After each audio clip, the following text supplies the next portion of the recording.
over to next steps in our atrium.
Hey, good morning, everybody.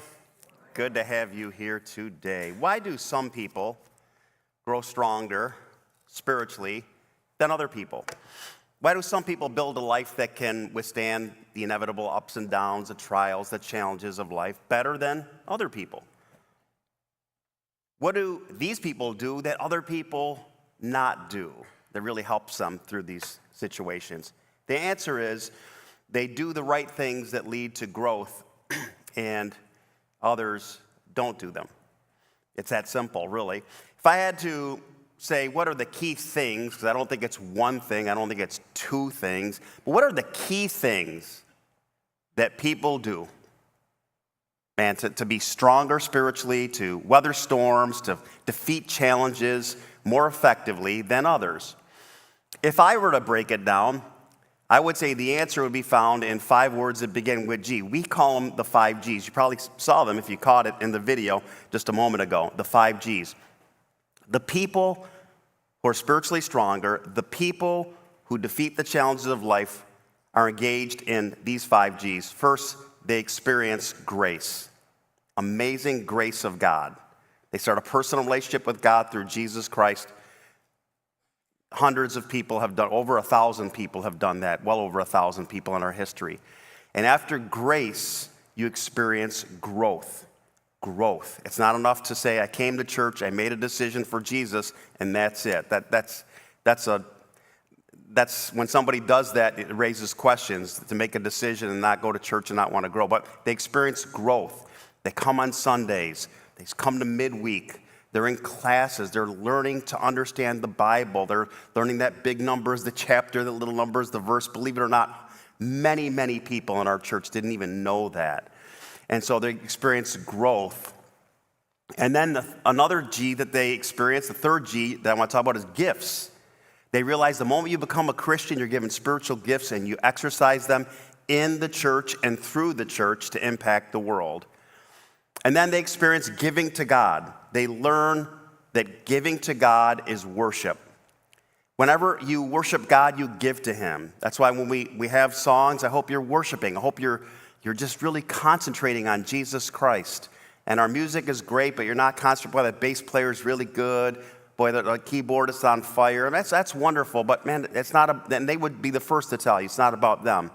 And it's not about daydreaming, and it's about focusing on Jesus Christ. That's worship. It's about giving to God through our time, through our talents, and through our treasures. But today I want to talk about a G that I skipped over, because if you know the order, it's grace, growth, groups, gifts given to God. Today I want to talk about a G that's critical to spiritual growth, and that's groups. Groups. Groups are, at Lakeshore Community Church, are what we call small groups. They're 5 to 15 people who meet typically twice a month on various nights. This group might meet on a Tuesday. This group might meet on a Saturday. This group might meet on a Thursday. This one might meet in a home. This one might meet at Star Hortons, Bucks. It could be anywhere. I'm trying not to single out anybody right there. I single out 2 of them. At any given day of the week, and they're part of a small group. And you could say, when they're in a group, this G that I want to really focus on, one of the 5 Gs that we think is critical for your spiritual growth and handling the challenges of life, you could say that a small group can make a big impact, or that small is big. And that's the title of my talk, as today we begin a 2-week series called Why You Need a Small Group. Now, we wrestled with this title, Why You Need a Small Group. You know, we had 2 other alternatives, why you need a hole in the head and why you must take cough syrup. You know, it can feel that way. It can feel utilitarian, but here's the truth. You need a small group. And we're just going to be straight. Like, you need a small group, and we are going to make a case for why. Next week, Pastor Brian Rathman's going to talk about the risks and rewards. Because here's the thing. A lot of churches go, you need to get in a small group. They're great. They're amazing. That's my job this week. They're great. They're amazing. They're phenomenal. But Pastor Brian Rathman, he's going to earn his money next week because he's going to talk about, hey, there are risks in a small group. But guess what? There's something greater than the risks. You know what they are? Rewards. He's going to talk about the great rewards that exceed the risk. But today, I want to talk about why small is big. Now, I know some of you have been here for many, many years. And this message will sound familiar. And here's the thing. Sometimes you can drift from what you know. You can know it, but then you drift from it. So for those of you who are very, very familiar with it, I want to ground you in it. If you're leading a small group, man, you have to remember these 3 things are what your small group's about. But for many of you, you're like, man, I've heard about small groups. I've been asked to be in one. I really don't understand it. And there's another group of you that really want to understand it. My goal is to help you understand it and compel you in a biblical way to be a part of a small group. Just curious, how many have ever been part of a small group at Lakeshore? Just raise your hand. At Lakeshore. Okay. All right, hands down. Now, how many have ever been a part of a small group in any church, anywhere? Just raise your hands. Okay. 2 more people. All right, wonderful. That's great. So a lot of you, that's your experience. So today I want to kick it off. So take out your notes, open to Acts chapter 2, verses 42 to 47. Now, a lot of times people say, what was the early church like? What was the church like after Jesus Christ came, ministered for 3 and 3/4 years, whatever it was, suffered on the cross, died, rose again, Acts chapter 1, ascended to heaven, Day of Pentecost happens, church is born. What was the church like right after that? The first 10 years, 50 years, 100 years. What was the church like? Here's the answer. We really don't know a lot about what the church is like. A lot of people say, well, it was this. It was, and there's some truth to this and that, but there's a lot of this and that we don't know, really. But one of the best passages that really gives us a little look behind the curtain, a little sneaky peeky, into the life of the early church is Acts chapter 2, verse 42 to 47. It's written by Luke. Luke wrote the Gospel of Luke and the book of Acts. He was a medical doctor, Dr. Luke. And he traveled with Paul. In fact, parts of Acts are called the travelogue because Luke traveled with Paul. That's why when Luke wrote Acts, later in the book of Acts, you'll see the word we, because Luke is part of the adventure. He wrote Acts chapter 2, 42 to 47 to help us. Really, in my opinion, I don't know any more concentration of verses that give us the best glimpse. It's not the only glimpse, but the best glimpse of the early church, and it's this. We're going to learn about what they did together, when they did things together, where they did things together, and why what they did together worked for their lives. And for certain, their lives were enriched and full. And here's the key. I know we all are busy, but here's the key. They did more than attend church on Sunday. And that's just a general principle. If you really want to grow in the Lord, it's got to be more than just Sundays. Now, for some, man, just making Sundays is a chore.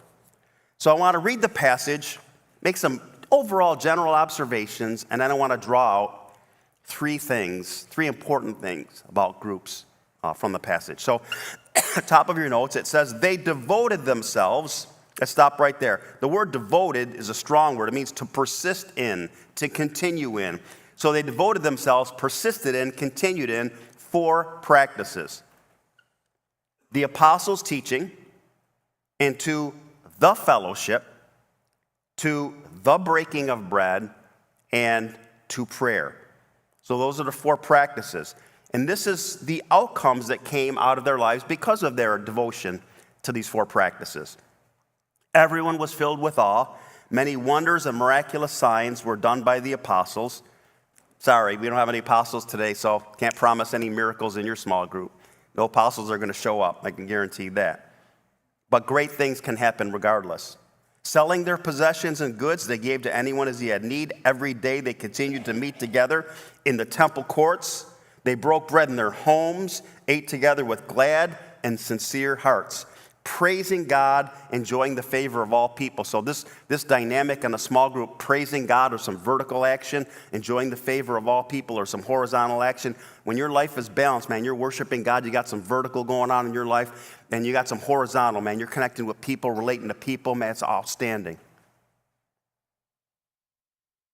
And then this was the impact on the world. Watch this. It didn't impact God only. Didn't impact them only. It impacted the world. Look at this. And the Lord added to their number daily those who were being saved. People saw this, and they were blown away. They said, man, I'm missing that in my life. Ooh, I want in. I want in. Can I have in? Yeah, daily. The Bible says 3,000 here, 5,000 there. I mean, people were intrigued and marveled at this amazing love. So why was the church so powerful in the early days? Well, one contributing factor, and there's no one, just one, is this: they hung tight, they did life together, and they spent time in small groups. So today I want to do 2 things. I want to share the 3 purposes of a small group. We call them here the 3 C's. And then I want to talk about, because some of you go, I know all the fill-ins now. No, you don't. No, you don't. No, you don't. Because I'm going to talk about the 3 results, the impact, and they are, guess what? The 3 B's. Okay. I can see some of you right now. You're going to go, I think it's that. All right, go ahead, guess. Go ahead. Go ahead. I dare you. Anyway, I'm being a jerk here today. But so what I'm going to do is I'm going to draw out some facts on how a small group can have a big impact. So here's the first. The first purpose of a small group, the first C, a small group will provide community with others that allows you to connect. A small group allows you to get connected with people in deeper ways than just attending on Sunday can. Now, the word for this connection is community. Community. In this passage, Acts 2:42-47, 6 times, it uses various different words or concepts. It speaks of in common, or together, or fellowship. Give you some examples. Look at verse 2:42. They devoted themselves. What's devoted? Again, continued in, persisted in. They devoted themselves to 4 things, and those 4 things are going to lead to the 3 C's. Here's the first. They devoted themselves to the fellowship. Not fellowship, right? Not fellowship, but what? The fellowship. Definite article. A specific group of people. The Greek word for fellowship is koinonia. The root of the Greek word koinonia is koinos. We get our English word common from that idea. Koinos means common. The New Testament was written in Koine Greek. What's that? Common Greek. Common Greek. Not classical Greek, but common Greek. God wrote the Bible so that everybody can understand it. Common Greek. But common, fellowship is all about common. So that's why we say fellowship or common, community, common, connectedness, koinonia, that kind of thing. And the early church was devoted to common. Their common faith in Jesus Christ, their common love for God, their common love for each other. And something we always need to remember, because we can always get it, it can always be about us only, and it's not the way to live. Their common love for people in the world who need Jesus Christ. By the way, one of the greatest signs of love is loving people who aren't Christians. That's the greatest sign. Like, I'm a loving person. I could tell you right now how much your heart breaks for people who don't know Jesus Christ. That's the measure of your love. I'm just telling you, if you're a Christian. It's so important. That's called community or fellowship. Look at verse 44 as another example. All the believers were together. They spent time together in common and had everything in common. They had everything in common. They shared stuff. If you want to be in community with people, it always requires two things. This text says it involves time and sharing. You want to get close to anybody? Time and sharing. You're young and dating, or you're old and dating, or whatever it is, and you need time and sharing to know if that's the person for you. Time and sharing. And you'll never truly get close to anyone unless you spend time with them and you open up and share. And recall last week we said there's no impact without contact. You just need time and sharing. Here's another one, verse 46. Notice how it plays out. It says, every day they continued to what? Meet together. There's another community common thing. They were together daily in the temple courts. That's analogous to our Sunday service. And they broke bread in their homes. That's analogous to small groups today. And they ate together with glad and sincere hearts. So it wasn't Sundays or small groups. It was Sundays and small groups. Now, they did it every day. Well, that's probably very, very difficult for all of us. But that's what they did. They got personal. They got close. They were together. They were in smaller sizes. They were in bigger sizes. Sundays were the bigger sizes. Small groups were the small sizes. And in homes, and they ate together. And look at verse 47. They were praising God, enjoying the favor of all the people, and the Lord added to their number daily those who were being saved. It had such an impact on them. They lived a contagious Christian life. They shared the faith with others. Other people heard it, and they were inspired. Small groups had a big impact in them. Do you have people that you're devoted to? Do you have people that are devoted to you? People that you're in community with? Are there people you spend meaningful time with together related to your faith?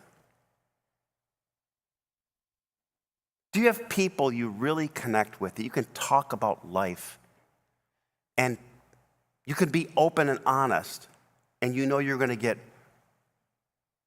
biblical, solid, faith-directed help from them? Maybe you need a small group. Because given the right group and given enough time, a small group can make a big impact in your life. Life is lonely unless you're in community with other people. So here's the first big impact of a small group, and it's this. When you're in a small group, because of community, you'll have a stronger sense of belonging. A small group will help meet your need to belong. We all have a need to belong. We want to belong to something. It's innate in our nature. We all long to belong.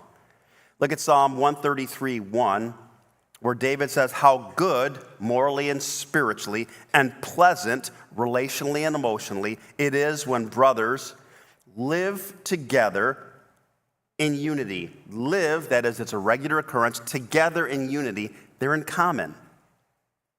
They're in common. How good and pleasant it is. It's wonderful. Over the years, Sue and I have been part of small groups that provided such belonging. We're in a small group in Florida. We were in a couple groups. One of the groups was at a dentist's house. Man, it was nice because it was right along the Indian River in Melbourne, Palm Bay area.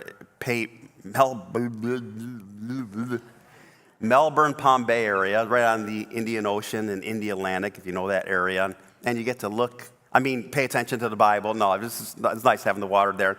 And we were there, and it was our first real taste of small groups. It helped us feel such a sense of belonging.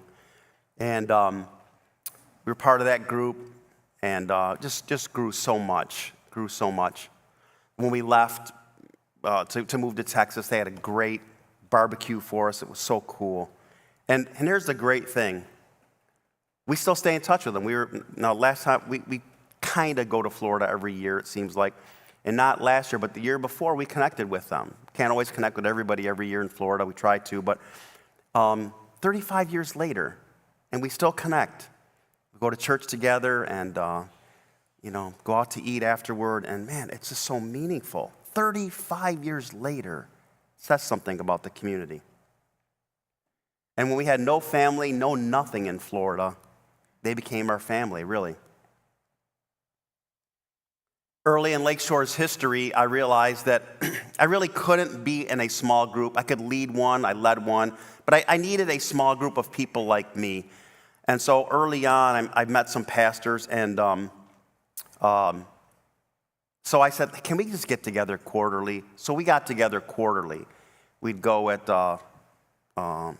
was it Bugaboo Creek or something on Jefferson Road? It was like a big moose head in there. And we just go to different places, and it was just so great. And, you know, man, the pastors there were great. You know who one of them was? Brian Rathbun. Pastor Brian Rathbun. He's one of my best friends. And we just hung out together. And we just talked about the challenges of ministry, the joys of ministry. I just needed someone to speak to my heart. And that's what that was. And it's funny because another guy in that group, he just moved to North Carolina. Everybody's moving from New York. I want to say I don't know what it is because I think I do know a lot of factors that contribute to it. He just moved away. And we texted each other, and well, let's get together. So we got together for a nice breakfast, and Pastor Brian and I and this other guy, Chip, and we just sent him off, and he moved to North Carolina. I mean, it's just the stuff that happens in a small group, the community. If you want to satisfy your need for belonging with others, man, get plugged in the right small group. A second important purpose of a small group, the second purpose is this: care. A small group gives care that flows to and from others in the group. Now watch this. As a small group forms community, because you don't have community instantly, right? You don't have common instantly. The only thing you have common when you first get in a small group, you're in a common area. But you have nothing in common until you get to know. But here's what happens. As you grow in common unity, guess what happens? You start to care. To know is to love. To know is to love. Give you an example. News story. You're at home, get home from work, and you're having dinner, and you're watching the TV. And there's a car crash on Ridge Road, and somebody dies, in the car accident. And you just go, man, that's terrible. I'm really sad, but you keep eating and nothing. And then you go, there's a car crash on Ridge Road, and a person died, and you go, that's terrible. And then that person was, and it's somebody you know. Exact same story. What's the difference? You know them. You know them. To know is to love. And that's why over time, when you get in a small group, it's not going to be, oh man, I went to a small group once, they didn't care for me. They didn't give me $300. It can't be like that. It's going to take time because community always leads to care, but community takes time and care is a lag. It's a lagging result. So it's going to take time. By the way, the more you care, people start caring for you. So you get in a group going, oh, I'm waiting for you to care for me. If you want something, give it away. You want people to care for you, start caring. And you'll watch. You'll see it'll happen. And I get that from Acts 2:42-43. Look at, they devoted themselves. Again, devoted is distributive to these things. So devoted, persisted in, continued in, to the breaking of bread and to prayer. And I group those two together because those have to do with care. The breaking of bread and the prayer. I'll explain them in a minute. Everyone was filled with awe. Many wonders and miraculous signs were done by the apostles. Sorry, apostles are dead. There are no apostles today. And I don't mean to be disrespectful, but anybody who says I'm the apostle this or the apostle that, okay, you may have the function of that, but you do not have the office of that. So I can't guarantee miracles, although I can guarantee great things will happen. Now, what is the breaking of bread and prayer? The breaking of bread. It probably was something that they called a love feast or an agape feast. And what would happen is when they took communion, they would take communion together as part of a meal. And you can read about this in 1 Corinthians 11 because a lot of people were going early, eating all the food, and then they would come for the meal, and the food's gone. But they would tie communion and a meal together, and that kind of makes sense, right? The Last Supper of the Lord Jesus Christ was what? a meal and communion, right? The Last Supper was the last Passover celebration and the first communion all in one. And so it made sense. So they devoted themselves to the breaking of bread. Man, they had dinner together and they took communion. This is why when you have dinner with somebody, man, that's powerful. What do you do on a date? Like, could we go to dinner? Somebody you're meeting, you're married. What do you do to get close? Go out to dinner? I don't know what it is. It's something about going to a restaurant that beats sitting in your living room every night. Every now and then you just got to, guys, you got to pay up and do it. It's the best thing you could do. Take your wife out somewhere nice. No, McDonald's is not nice. No, Chick-fil-A, Chic-fil-A is not nice. You have to go somewhere. I mean, those are great. You know what I mean. Health-wise, let me just shut up. All right, anyway, so it's just so important eating together. In the Old Testament, whenever they made, two groups would make a covenant, literally the Hebrew cut a covenant because they would cut an animal. They would eat it and celebrate. To celebrate a covenant, they would eat it. Eating together is powerful. Be careful who you eat together with because that's powerful. And then it says prayer. They prayed. Prayer is care. So when you eat together, take communion together, pray together, prayer is care, you're caring for each other.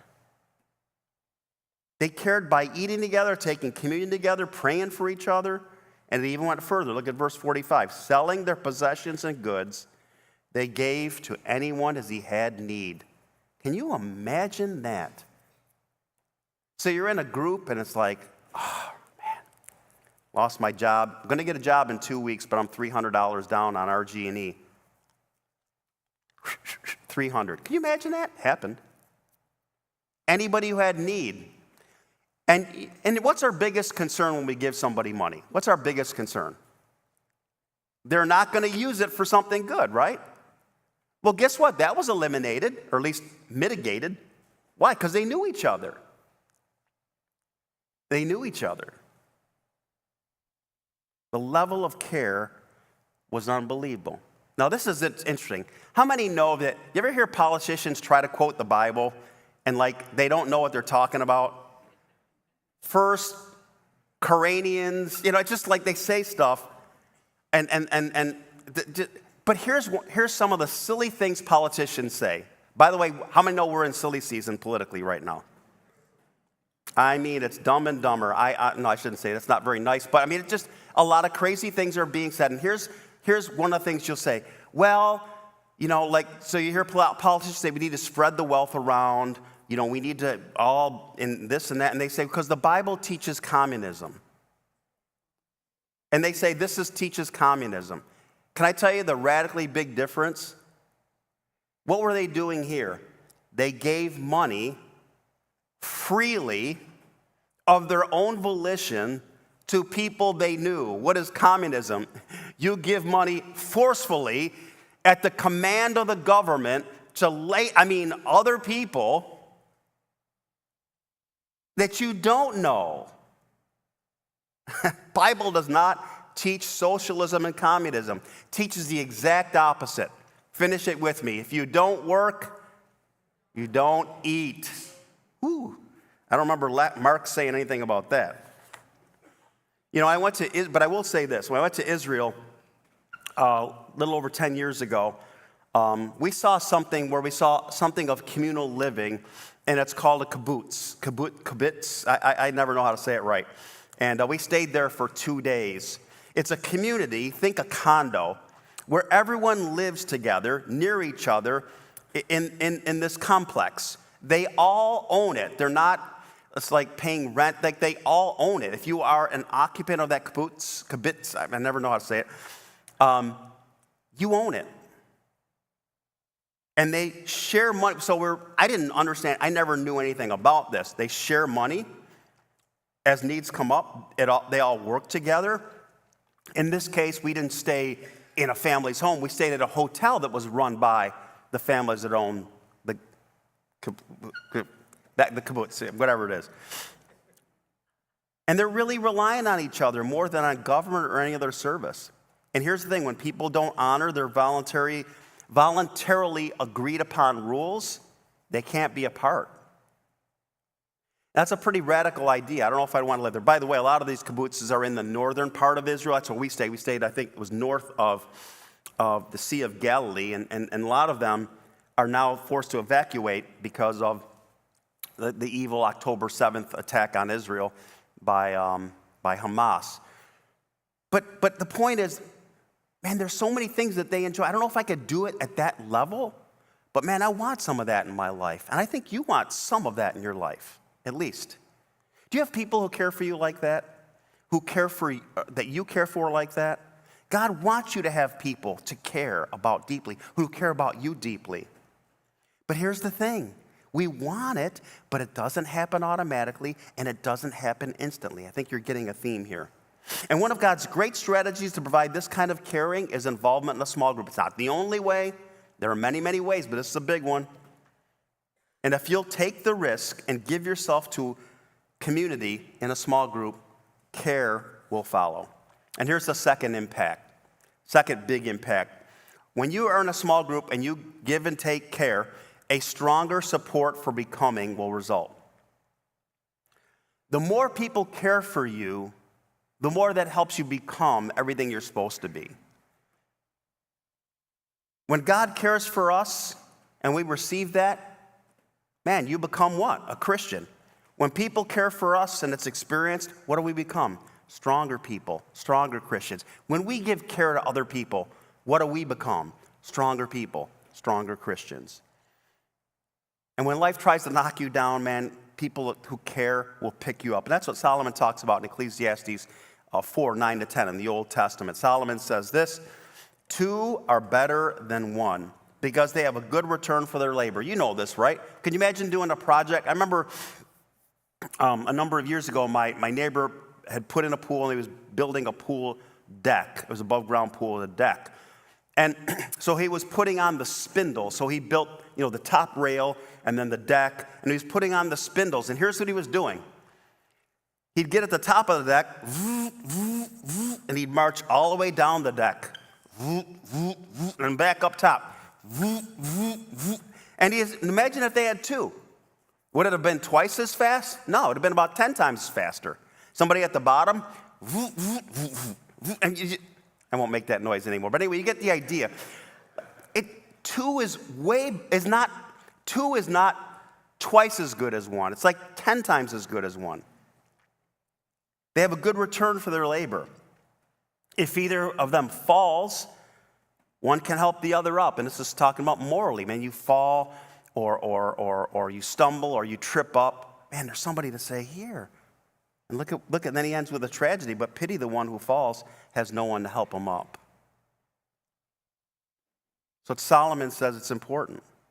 I think about when we were in Texas. So we moved to Texas. We were in a small group in Texas. We met at various houses, take turns meeting at houses. And it was one of the most caring groups we were ever in. And one day I was at work, and Sue called, and she said, my dad died last night.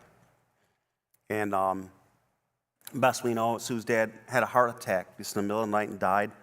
And so I was at work, and so I came home, and we're going to make a trip up here to Rochester where my father-in-law lived and be part of the funeral. And we told the group, man, that day wasn't over.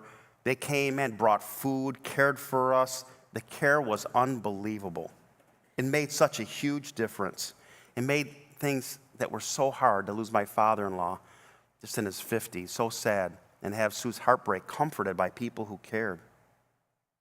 And here's the great thing, like the small group jumped in. The church didn't even do anything for about a day or two. And guess what? That's how it's supposed to be. That's how it's supposed to be, I think. And the same at Lakeshore. I've heard so many stories. Someone lost a job, people chip in to help. Someone needs a job, I know somebody, I get you it. Someone has a surgery, the family's there to help. We have some great neighbors, and they have a fantastic small group, and I see some of you here are part of it. And so the neighbor says, why don't you guys come on over? So we come over to their house for small group. Man, I just saw the unity, the community, the love that was flowing in that group. I think of Jabrell and Jody were at that. And I just walked away going, man, these people, this group's got it. It's got everything. And if you want to satisfy your need to become with other people, man, get plugged into a small group. So a small group can provide community, a stronger sense of belonging, care, a stronger support for becoming, and then the third purpose of a small group is change lives through Bible discovery and discussion. A great small group is always centered around the Bible. The difference between a great small group of golf buddies and a small group at church, the difference between a fantastic group like Rotary or Kiwanis, by the way, we have a pavilion back there. We thank the Kiwanis for that. Kiwanis gave us the money. They're so kind. I have friends that are part of Kiwanis. I've been to some of their meetings, Christians in that group. Great, great. But the difference between that and a church small group is what? Bible study. Is Bible study. Small groups help you understand the Bible in a context where you can discuss it and ask questions in real time. It's different from Sunday. Some Sundays you're probably like, oh, you can't do that. Well, you can, but no one's going to answer you. And look at verse 42. The fourth thing, they devoted, continued, persistent. They devoted themselves to the apostles' teaching. What does that mean? Well, I quote a J.B. Phillips translation. It says, they continued steadily learning the teaching of the apostles. You said, wait, you said they were studying the Bible. The Bible says they were studying the apostles' teaching. Well, what's the apostles' teaching? It's fundamentally the New Testament. They studied Matthew, Mark, Luke, and John to the degree to which they had any of those books published. The life of Jesus Christ from 4 different perspectives. Matthew, Jesus as king. Mark, Jesus as servant. Luke, the Savior to the Gentiles. And John, the Savior for those who believe. And they studied the book of Acts. That's where Acts 2:42 to 47, this passage comes from. The history of the church. And they studied Romans all the way to Jude, which is the apostolic teaching written by the apostles. And they studied the book of Revelation, although Revelation hadn't been written yet, at least at this time. But later they would. In the Apocalypse, they studied the New Testament. Why? To inform their understanding of the Old Testament. In other words, they were into Bible study, and they did it often. Bible study was the centerpiece of their time together, and it changed their lives. The Bible always does, when allowed to. So think of community, care, and change lives. Watch this. As a three-legged stool. Every great small group has community, care, and change life. Whenever you're in a small group and you go, yeah, it's got potential, but it's not working. You know why it's not working? Because either community's not there, care's not there, change lives are not there, or worse, 2 of the 3 aren't there. The greatest small groups, man, you have community, you're in common, you have care to and from each other, you have changed lives through the Bible study, you're discussing the Bible, growing in the Bible, sharpening each other, sharing, growing, boom, boom, boom. It's a 3-legged stool. A 3-legged stool is a powerful stool, but take any one of the legs out, it's going to tip over. It's so important. Do you have a place where you can learn the Bible, where you can ask questions, where you can say, hey, look, time out, like I don't know what you're talking about right now? Sundays are great. They're so important. We try to teach the Bible in a way you can understand it. Midweek 2, they're going to start on October 10th. We go deeper. Midweek, I don't apologize. We're going deep, we're throwing down. We're shaking and baking, saying it, spraying it, wheeling, dealing. I mean, we're just throwing it down. But in a small group, man, you can just ask questions. It's discussion and discovery. And it's not just about this means this means this. That's important. But it's also about how do you do this? Like how do you practice this in your life? And you share and you just learn. I want to specifically just say there's one great group for people in any one of these 3 categories. If you are, I'm not sure about Christianity. I don't know what it means to become a Christian. Or second, I became a Christian and I got to get my bearings. Like I don't know like what this all means. Or third, you've been a Christian for a while, but you never got the basics. I highly encourage you to take Discover Christianity. You can find out more at lakeshorechurch.org/discover. And the group is starting Tuesday, September 24th. So not this Tuesday, but next Tuesday. I highly encourage you to make that your first group. So with that being said, What's the big impact of changed lives through Bible study? Here's the big impact: a stronger source of believing. When you understand and hear the Bible, it's going to help your believing. Romans 10:17 tells us, it says, consequently, faith comes from hearing the message, and the message is heard through the word of Christ. John 1:1 and 1:14 tells us the word of Christ is the Bible. So faith comes by hearing, and the hearing you need is Bible hearing. A small group can play a big part in helping you grow in the Bible. It's important. So why are small groups such a big impact? I'm arguing biblically from this passage because it gives you community with others that leads to belonging. It gives you care to and from others that leads to becoming. And it gives you changed lives through Bible study with others that leads to believing. The three purposes are the three C's. The three benefits are the three B's. So what's your next step? What's your next step?